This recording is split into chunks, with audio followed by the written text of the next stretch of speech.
Good evening to Dr. Zahiruddin. We are Group E, and today we'll be presenting our title, which is Disruption of Project Performance Due to Targeted Diesel Subsidy.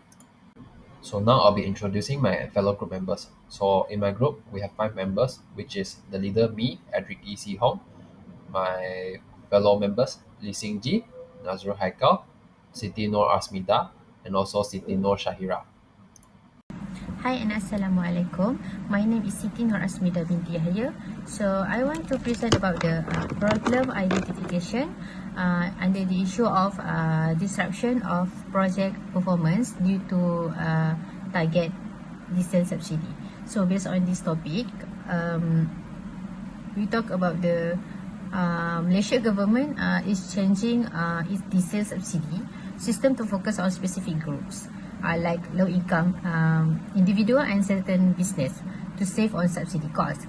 However, this shift is creating challenge for industry that rely heavily on diesel such as construction, logistics and transportation. We talk about the construction, right? So in construction industry, plant and machineries transportation really depends on diesel. Because of that, this topic is very challenging for the construction industry lah.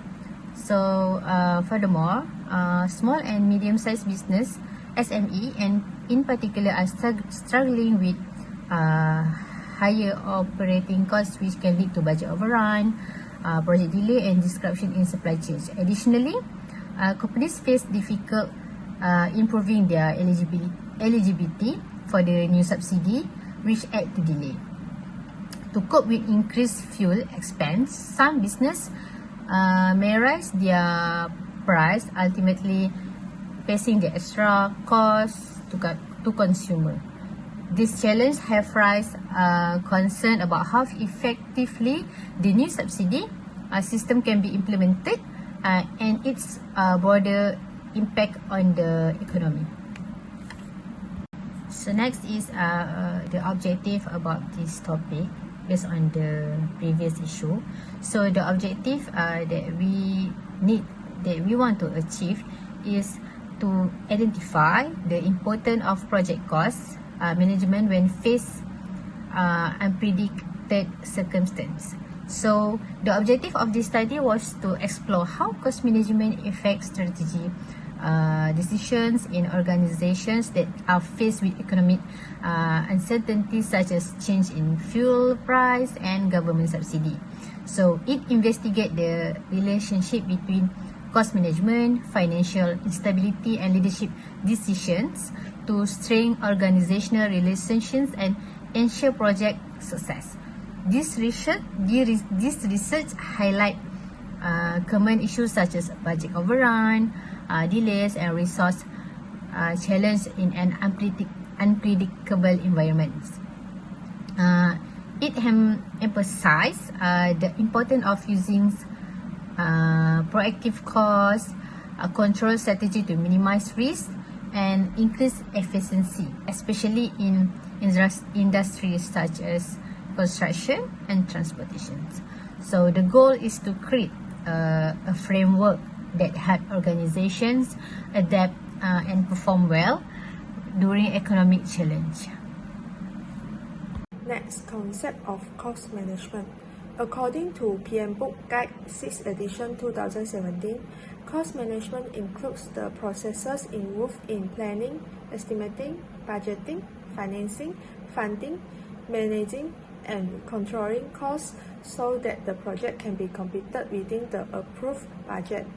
The second one, according to the Construction Project Management 5th edition 2008, the key element of cost management are cost estimation, cost budgeting, cost allocation, cost control, cost reporting, and cost optimization. Next is process of cost management.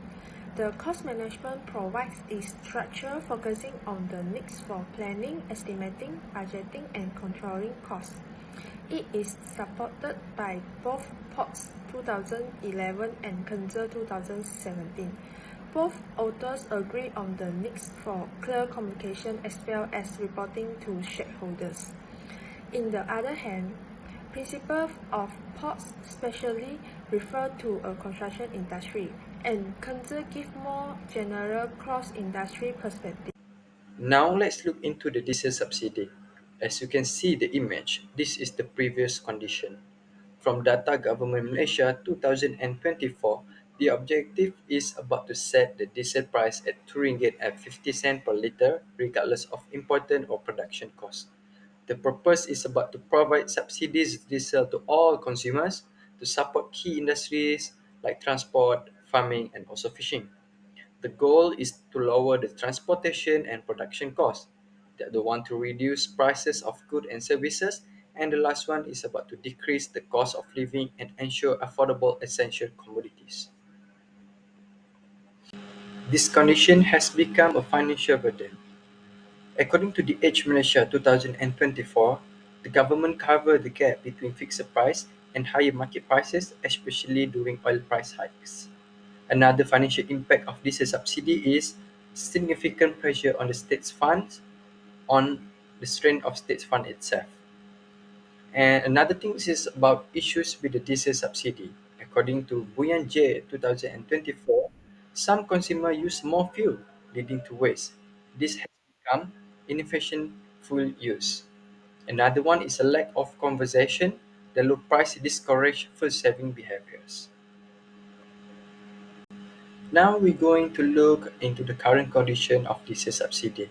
The current diesel subsidy system, according to FMT 2024, shift to targeted subsidy. Unlike the previous system, the current subsidy is now targeted at specific groups. The change in diesel subsidy system, according to Datuk Amiza Muhammad Ali, the current price is for non-subsidized diesel cost around RM3.40 per litre, depending on the area and type. The challenges of the new system is about the rising cost. Higher fuel prices contribute to increasing cost of goods, services, and also inflation. Now, at this point, we have to see the comparison of previous and current condition of this subsidy. Let's talk about the previous one first. There are 3 points that we can see. The first one is a financial strains. The government had to allocate significant funds to sustain the low diesel price. Second point is about overconsumption. This led to wastage and environmental harm due to the low price encouraging excessive diesel use. The last one is equitable distribution. Wealthier individuals and industry consume more, this benefiting the disproportionately compared to low-income households.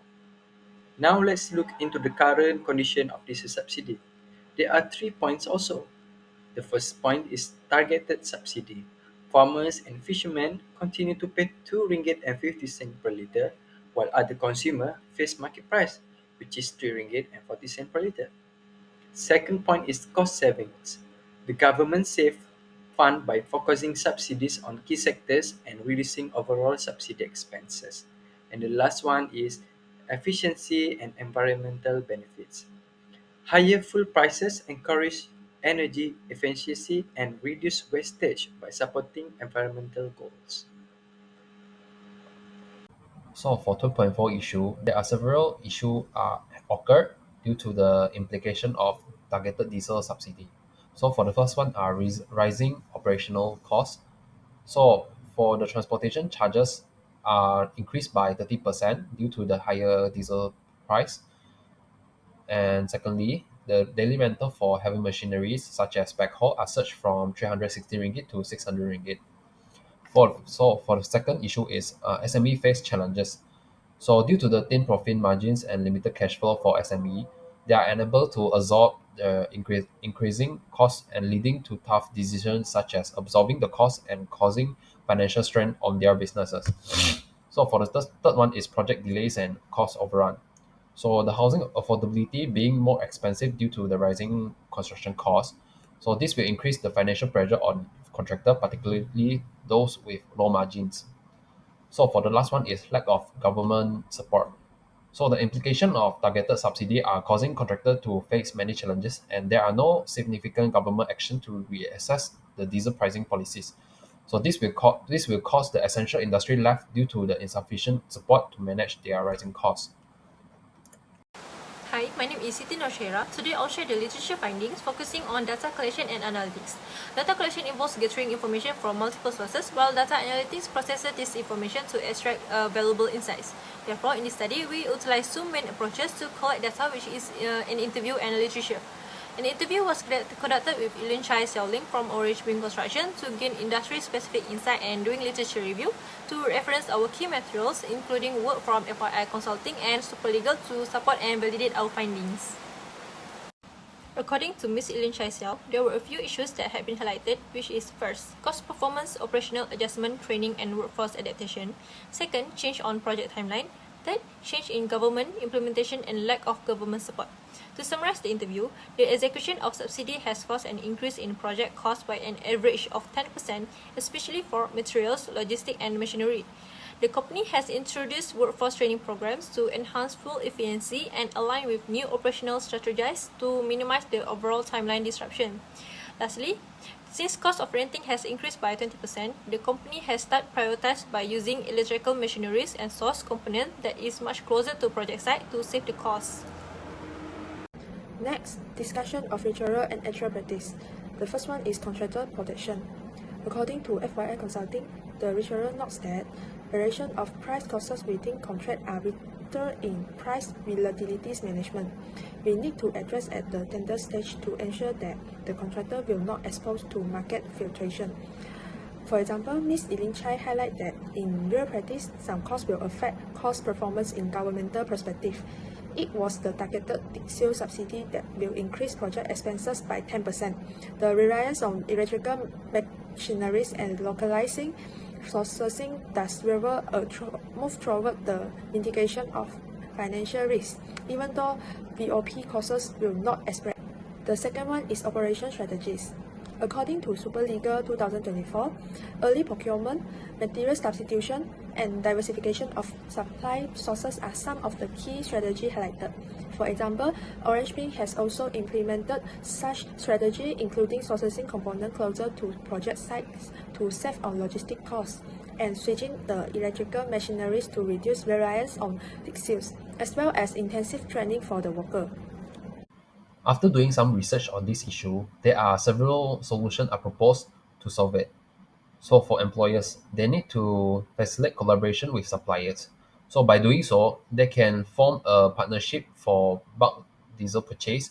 So businesses can leverage the economic of scale to negotiate a better fuel price and secure a long-term contract discount. So for contractors, contractors can have long-term fuel contract with diesel suppliers. By doing so, they can negotiate a fixed rate bulk fuel agreement and pooling resources with other contractors and collaborating with government or industry association, they can secure a favorable rates to protect against price fluctuation and ensuring a consistent fuel supply. And for government could establish a fuel price stabilization fund, which funded by oil export revenues to subsidize diesel costs during global price hike. In conclusion, overcoming these challenges and maintaining project efficiency require three key measures, which is effective cost control, improved stakeholder collaboration, and the integration of cutting-edge technologies like AI. For Malaysia to build a competitive and balanced economic system, it is crucial to expedite subsidy reforms, reduce administrative barriers, and provide adequate support for subsidized consumers. By implementing these strategies, Malaysia can stabilize its economy and promote industrial sustainability, even in the face of global economic uncertainties. These actions are critical for ensuring long-term growth, resilience, and sustainability in the industry. So that's all from our presentation. Thank you for listening.